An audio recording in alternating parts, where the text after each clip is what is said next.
Tak ahoj, vítajte na kanáli For Organ Fun a v dnešnom videu sa pozrieme na luxusné vyhrievané oblečenie od Milwaukee. Takže poďme na to, vyskúšame a poriadne ho otestujeme.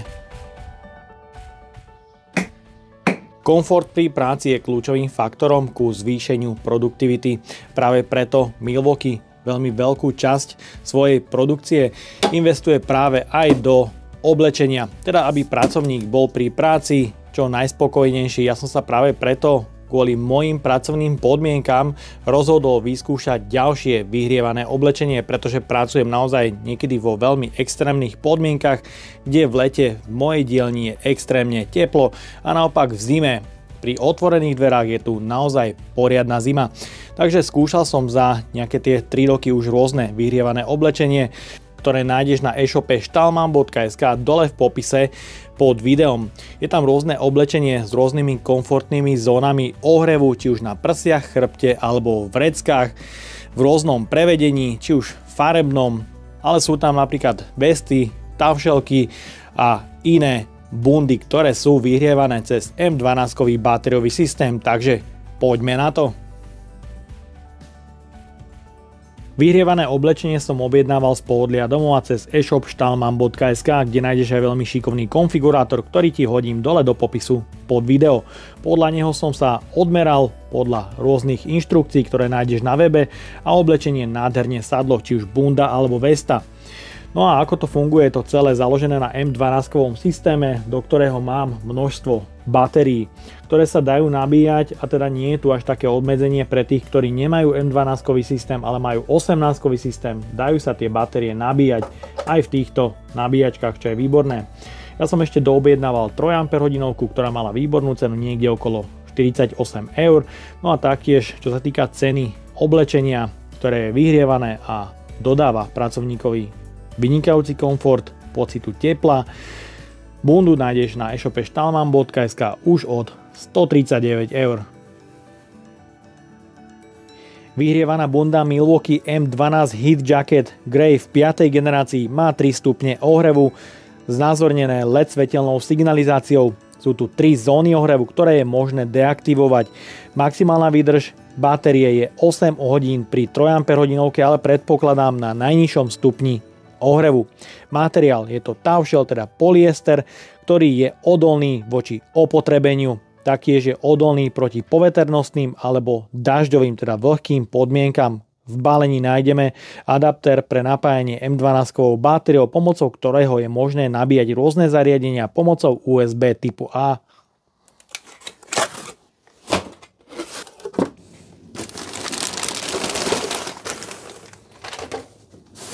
V balení nájdeme teda vyhrievanú bundu, niekoľko absorbentov.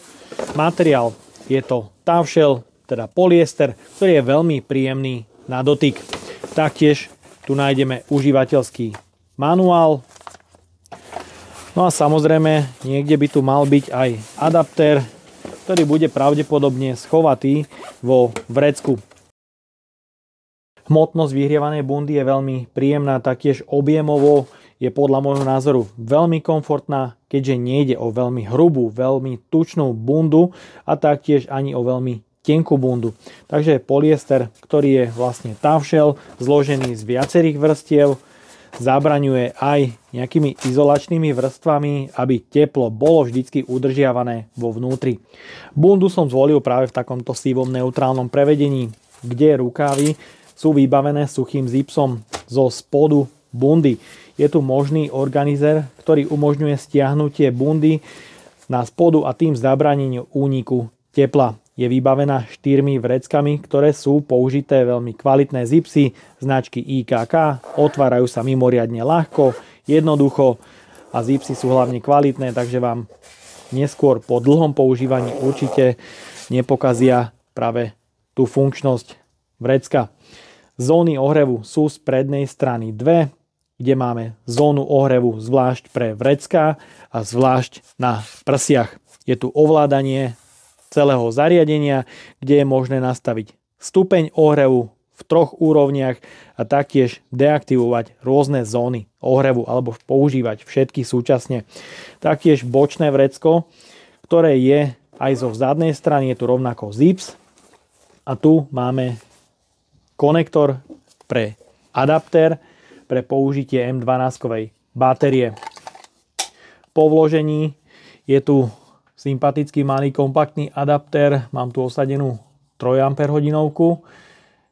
s výstupom USB pre nabíjanie vášho smartfónu, tlačítko pre kontrolu stavu nabitia batérie v 4 leveloch a taktiež výstup pre napájanie M12-kového systému, ktorý iba po vložení automaticky netreba nič zapínať. Ako náhle to vložíte, tak zariadenie, teda bunda, sa zapne.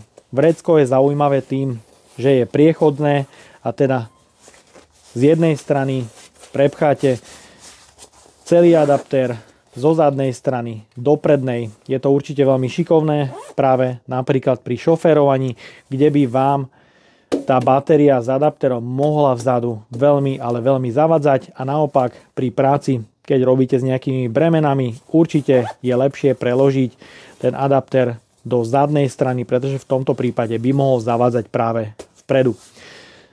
Čo sa týka zipsu, pre ustrojenie rovnako značky IKK, veľmi kvalitný, pevný zips. No a vo vnútri máme ďalšie vrecko, napríklad pre osobné vreci, ktoré je samozrejme z vonkajšej strany vyhrievané, čo je fajn. No a taktiež zadná strana vyhrievania. Je tu naozaj veľmi veľká, robustná časť, ktorá má zóna ohrevu, kde sú uhlíkové vlákna, ktoré zabezpečujú ohrev pomocou M12-kovej batérie. Taktiež je tu pútko pre zavesenie. Pomocou mobilnej termokamery sa pozrieme na funkčnosť ohrevu a taktiež funkčnosť konštrukcie textilu, ktorá je z niekoľkých vrstiev. Zapínam teda mikrospínač na maximálny stupeň ohrevu pre prednú a aj zadnú časť súčasne. Je tu už vidieť, ako náhle položím ruku na bundu, je tu vidieť stopu. Takže bunda nie je zohriatá ani predohriata dopredu. No a odokriem kraj a tu je vidieť krásne vnútorne ohrievané jednotlivé zóny, kde sú uhlíkové vlákna, ktoré zabezpečujú ohrev, čo je určite komfortné. Teraz po zavretí je vidieť, ako to krásne celé funguje. Tá izolačná vrstva polyesteru, tavšelu funguje veľmi, ale veľmi dobre a môžem povedať, že spoľahlivo je to vidieť. Ten prestup tepla uhlíkového vlákna nie je vôbec prenášaný do vonkajšej strany, čo je určite fajn. Bolo by to krásne vidieť na snímke z termokamery.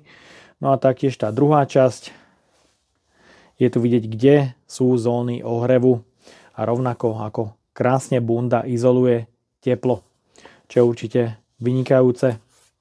Možno po dlhšom čase sa nejaké to teplo vygenerované uhlíkovým vláknom dostane do vonkajšej strany, ale myslím, že celá tá textília funguje vynikajúco. Je tu vidieť rovnako veľkosť tých uhlíkových vlákien, ktoré sú použité vo vnútri, či už na chrbtovej časti alebo na prsiach.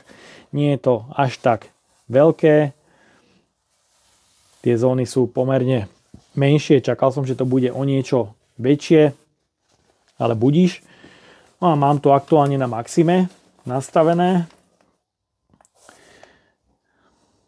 Zapneme si zónu ohrevu pre vrecká. Vrecká sú konštruované o niečo ináč. Tu je vidieť prestup tepla cez uhlíkové vlákno a textil aj do vonkajšej strany. Je to spôsobené práve preto, pretože keď je zima, obsluhuje na ruky.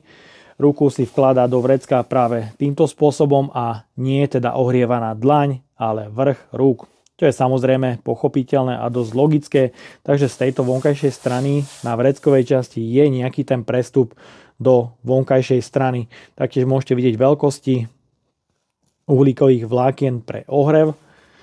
Teraz som vnútornú časť nastavil na jednotku a je rovnako vidieť na termokamere tú snímku, že je to veľmi dobre odizolované, čo sa mi veľmi páči.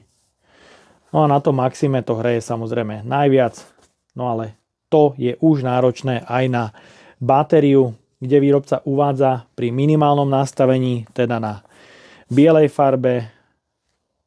Čas výdrže batérie na 8 hodín pri 3 Ah. Ja tom ale problém žiadny nevidím, pretože tých batérií mám zhruba 4 kusy, takže dokážem fungovať 8-hodinovú pracovnú smenu kontinuálne.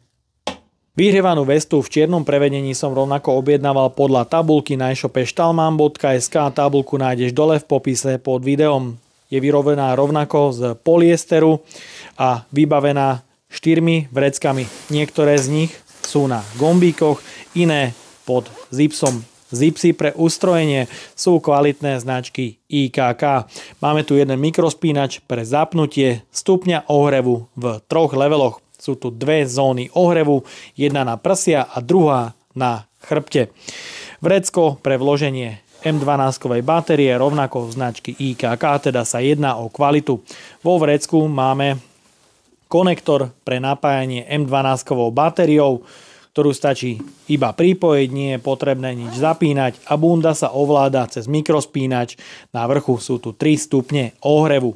Nedajú sa regulovať teda predná alebo zadná časť, vždy fungujú obidve zóny, ale na 3 leveloch. Vrecko, do ktorého sa vkladá adaptér, batériu je možné vložiť do vrecka, do vnútornej prednej časti alebo ju preložiť do zadnej časti. A tu môže byť výhoda napríklad pri šoférovaní. Ako som spomínal, je to kvalitný zips. No a vo vnútri pod zipsom máme ďalšie vrecko, napríklad pre osobné veci alebo smartfón. To vrecko je dostatočne veľké, čo je určite fajn.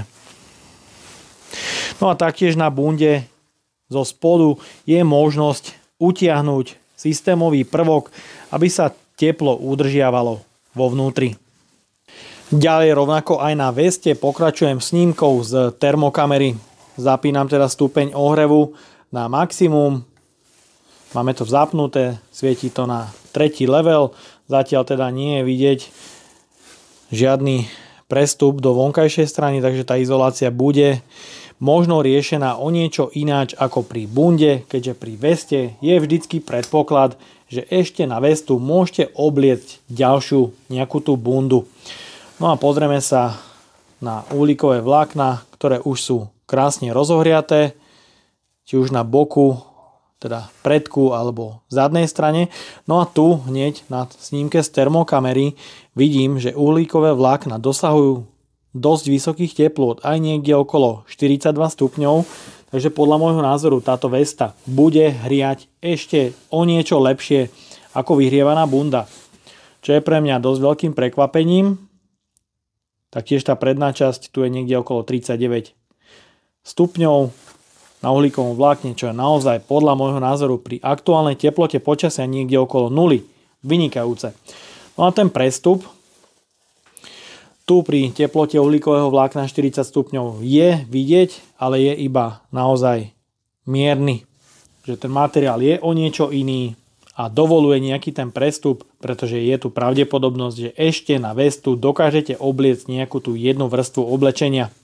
Tak a máme tu v záver recenzie na vyhrievané oblečenie od Milwaukee, ktoré som objednával cez e-shop stalman.sk. Sadlo mi výborne a nájdeš ho dole v popise pod videom spolu s konfigurátorom. Určite stojí za to sadnúť si na tú 1 minútku, zmerať, objednať to podľa svojej veľkosti a nie je problém mne, vesta aj bunda sadla podľa konfigurátoru na jednotku, takže ten konfigurátor oblečenia určite chválim. Čo sa týka spracovania a materiálov, tu nemám absolútne čo vytknúť, samozrejme tá cena môže byť vyššia, ale takúto bundu zoženiete už niekde okolo 139 €, ale bez batérií. Ja tých batérií mám, takže môžem kľudne pracovať kontinuálne. No a bunde a veste nemám čo vytknúť, jedine že v porovnaní s tepelným ohrevom by som povedal, že tá vesta ohrieva o dosť silnejšie. Teplo cítiť aj cez niekoľko vrstiev, mám na sebe mikinu, pod tým ešte ďalšie dlhé tričko s dlhým rukávom a teplo na prsiach a hrudníku cítim o niečo intenzívnejšie ako pri tej vyhrievanej bunde. Takže oblečenie od Milwaukee určite odporúčam a ja dúfam, že sa ti dnešné video páčilo. Ak áno, daj like, potvrď odber a zvonček alebo sa pripoj k členstvu, kde nájdeš kopec extra recenzií naviac. Ahoj.